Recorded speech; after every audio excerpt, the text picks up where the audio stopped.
Introducing the Bite Me Cannabis Club. The Bite Me Cannabis Club aims to be an inclusive online space for cannabis lovers. Whether you're simply curious about how cannabis can improve your life or you're fully seasoned, there's always more to learn. When you join the Bite Me Cannabis Club, you'll have access to like-minded people interested in cannabis, monthly workshops, live Q&As, recipes and recipe swaps, digital cookbooks, a fully functional chat feature, and a whole lot more. For a limited time, it's only $5 a month with a 30-day free trial so you can try it out and see if it's right for you. This isn't just another Facebook group or confusing Discord channel. I carefully chose a platform that offers a clear, uncluttered, and seamless community experience. See for yourself, join today, say hello.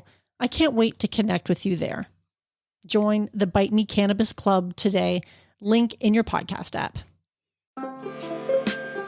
In this episode, we're doing classic pancakes. Welcome to Bite Me, the show about edibles where I help you take control of your high life. I am your host, Marge, and I just want to say thank you for being here. I really appreciate your listenership.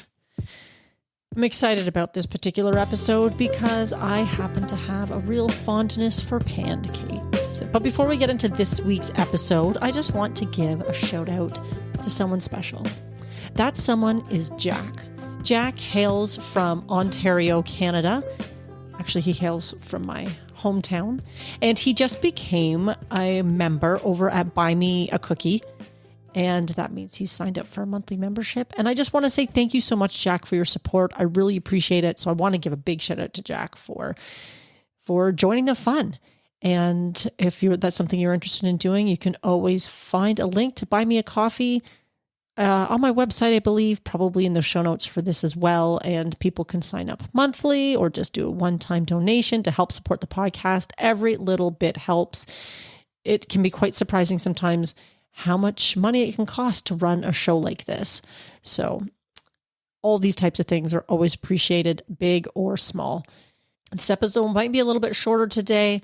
As it stands right now, by the time you're listening to this, I will be in California next week, and I have a lot of things to do to get ready for that trip, but I am studying for the Gangier Cannabis Sommelier certification. So not only will the trip to California include live training with many of the course creators, which I'm super excited about because this is a panel of people who have an incredible body of knowledge when it comes to cannabis, but I also will be taking my exams. So I have been studying furiously. And I am, of course, quite concerned that I might not pass and been working hard. I started this whole process last March. I think the course opened, I believe it was March 1st, if memory serves me correctly. One of the best aspects of taking this course has been the people that I've met along the way. There have been independent study groups created, and they've been hosting bi-monthly training and study groups, which has been fantastic. So you're meeting other people, other aspiring gangiers. There's a Facebook group. There's been Zoom meetings. There has been the actual course content itself, which has been incredibly informative. And it all comes together in the end when people take their live training in California. So that's what I'll be doing next week. This time next week, I'll actually be in the training. And I'm really looking forward to that. And of course, I'm hoping to bring a new portable mic that I brought with me so that I can possibly interview some people while I'm there and share with you my experience, because maybe that's something that you might be looking for in your life as well.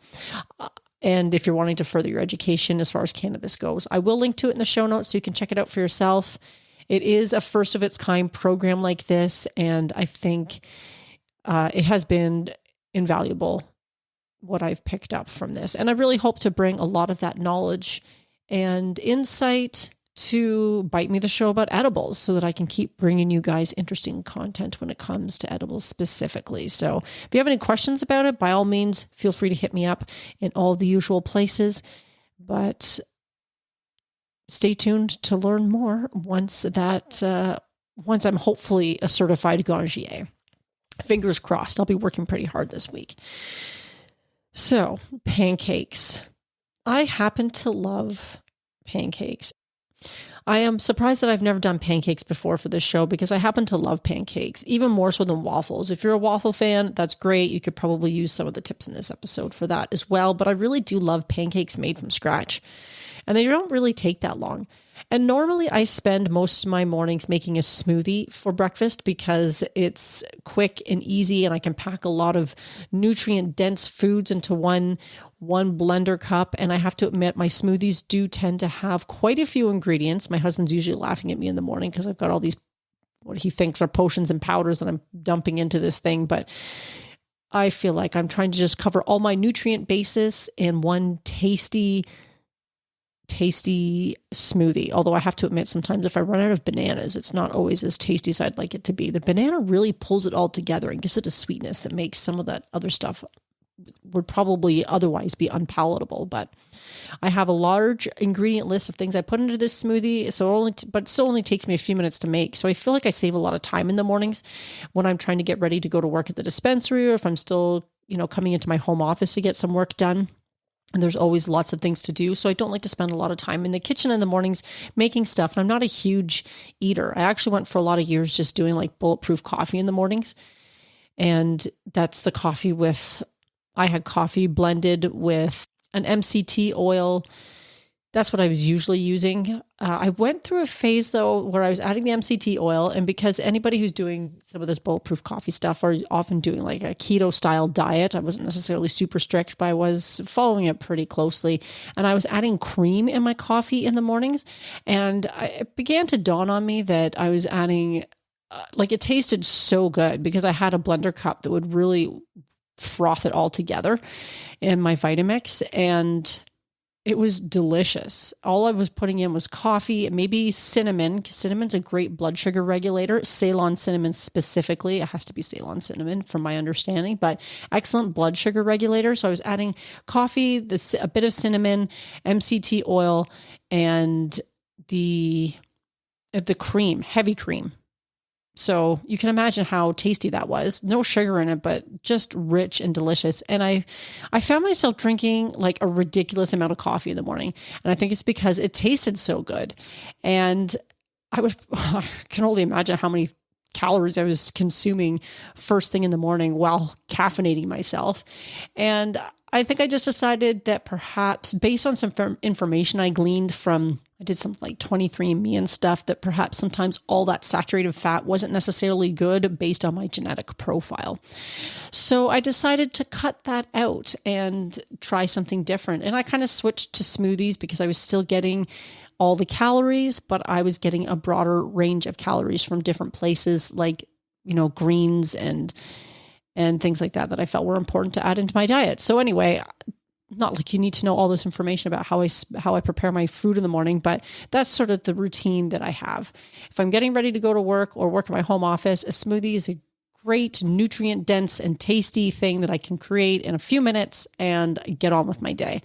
But when it comes to weekends, I really do like to slow things down a little bit. I love to sort of savor the morning coffee. And if I have to go somewhere, I try not to do anything too early because I feel like I'm always rushing around in the morning. So it's nice to have a day where you don't have to be out the door and like go right off the bat. And that's why I love pancakes, because it kind of forces you to slow down. You make these pancakes from scratch. It takes some time to put them all together to make a nice stack. And then you put them in the oven while the other ones are cooking. You can't be rushing about if you're making pancakes. And of course, the nature of the food is such that if you're creating them for multiple people, then it's really easy to make a larger batch if you need to. But of course, when it's the weekend, you might consider infusing them as well, because why not? You have the time, you're slowing down, you can be more mindful. And maybe these aren't the pancakes. Maybe you do like a really good wake and bake and you want to infuse them so it can you want to relax for the day or what have you. Maybe you want to do more of a CBD style so you can just feel good and loose when you're going out to do whatever errands you want to run or whatever the case might be. But obviously taking control of your high life means you're going to do whatever it is that you damn well please, and it's nobody else's business. And that's what I love about making your own infused foods. So why not pancakes? I happen to find a pancake recipe, and I've tried a whole bunch. I do tend to make sourdough pancakes just because I make sourdough bread. So I have sourdough starter sitting on my counter a lot of the times, and it's something you can use to make pancakes. I will include that recipe in the show notes because I've made this sourdough recipe, pancake recipe many times, and it's fantastic. It's easy to make. But of course, I know there's lots of you out there who aren't making sourdough, don't have access to a starter to use for that. So I was on the search for another good pancake recipe. Now, the beauty of this is you don't have to infuse the pancakes themselves. That's what I really like about it. When I made them, I was making them for myself and for Chris. And as if you've been listening to this podcast, you know that Chris isn't really eating a lot of edibles these days, at least not during the day. So it's not necessarily something he wanted to partake in, but you can do these a couple different ways, which is what is so fantastic. And looking at the notes here for this, it's a pretty basic pancake recipe that I found, but I really liked the information that they put in the article along with it, things I'd never really considered before. And I'll get to that in a minute, but they also give a couple suggestions for other pancakes as well. Pumpkin pancakes, which at the time of this recording, we're into November. And so, which I guess at the time of the release of this episode, we're into November. And there's lots of pumpkin puree available on the market with lots of holiday stuff coming up. So that might be a nice one to try. And then you can always try those pumpkin muffin recipes that I posted a while ago. Also fantastic. So if you're buying pumpkin puree, grab a couple of extra cans.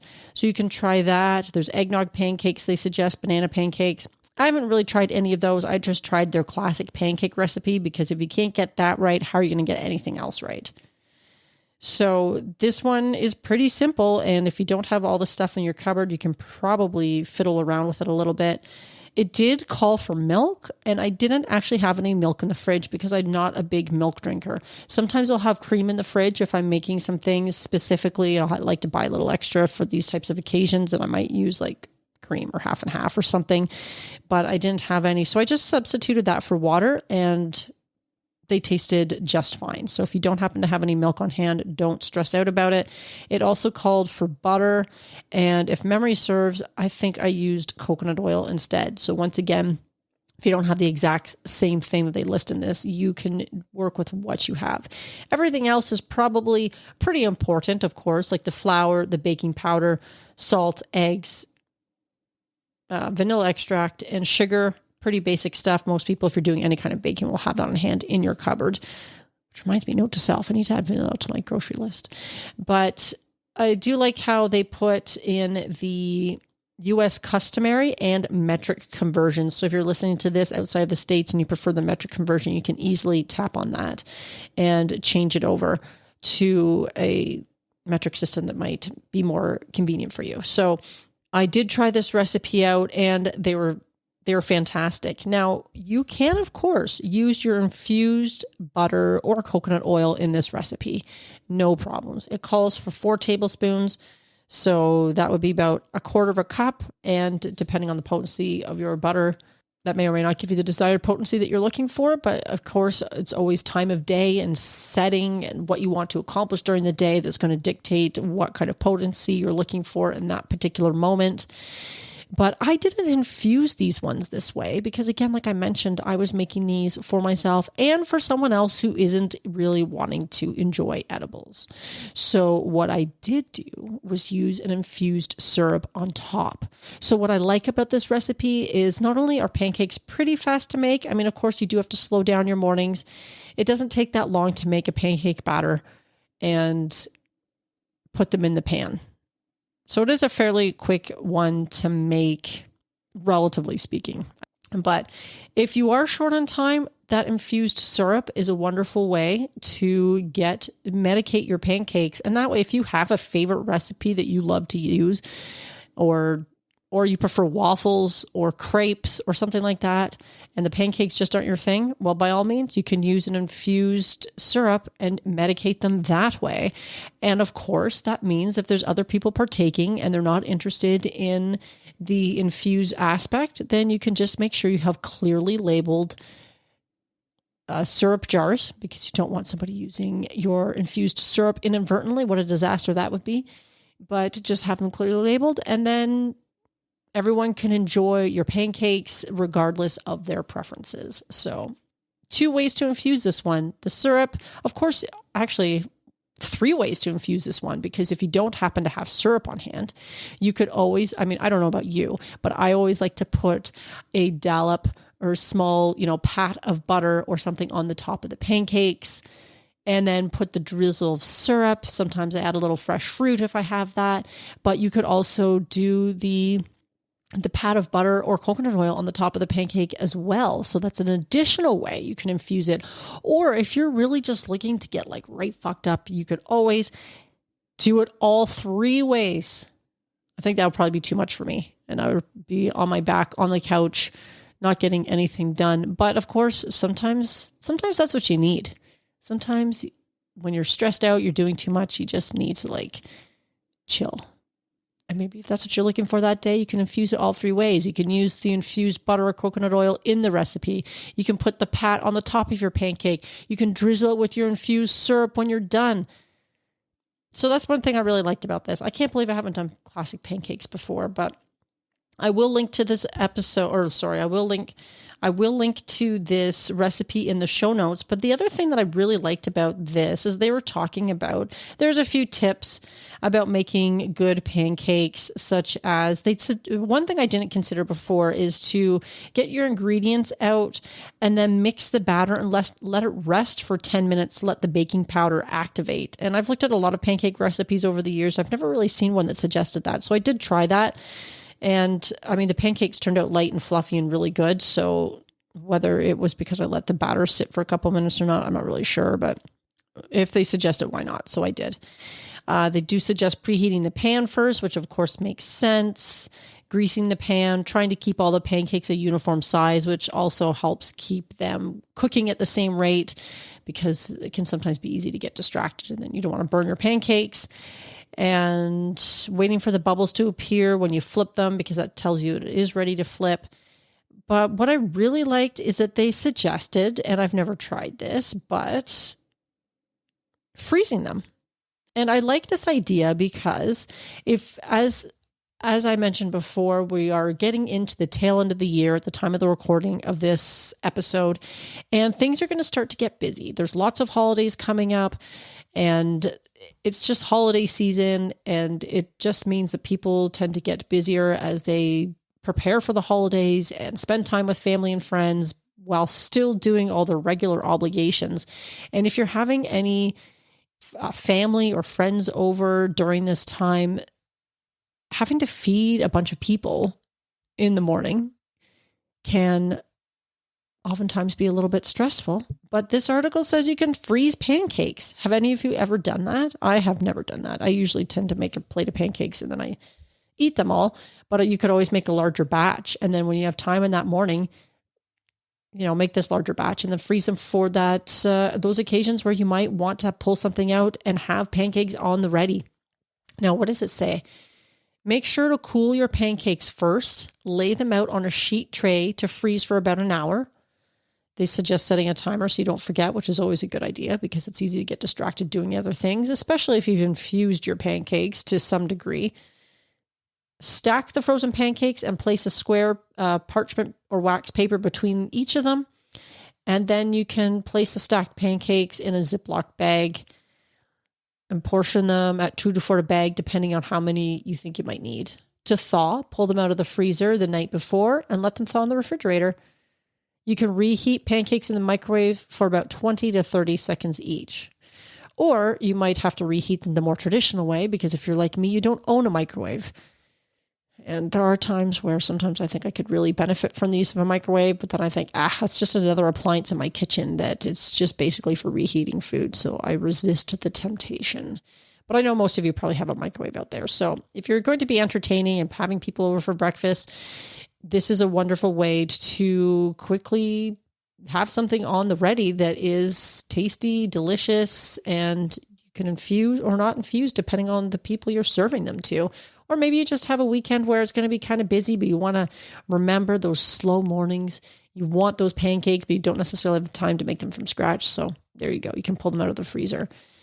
And of course, a pancake recipe is always pretty easy to make larger batches if you want to double it or triple it. And of one other last tip, keeping the pancakes warm while you're making several batches.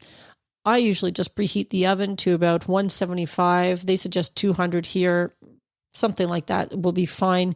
And then I just put the cooked pancakes on a plate and put them in the oven while they're all cooking so that they're all done at the same time. Growing up, I think my dad always made pancakes and he would just sort of serve them as they came off the pan, but it's kind of nice when everyone could sit down and eat at the same time. I have a preference for that, so I usually put them in a preheated oven to keep them warm. And there you have it, the classic pancake. You're looking for a tasty, delicious breakfast that is definitely not super healthy, but sometimes you got to let your hair down and do a little carb loading, as they say. And I often like to have a nice big plate of pancakes and then go for a nice long walk afterwards if I can, or stroll around the farmer's market or whatever it is, because usually I'm eating these on the weekend.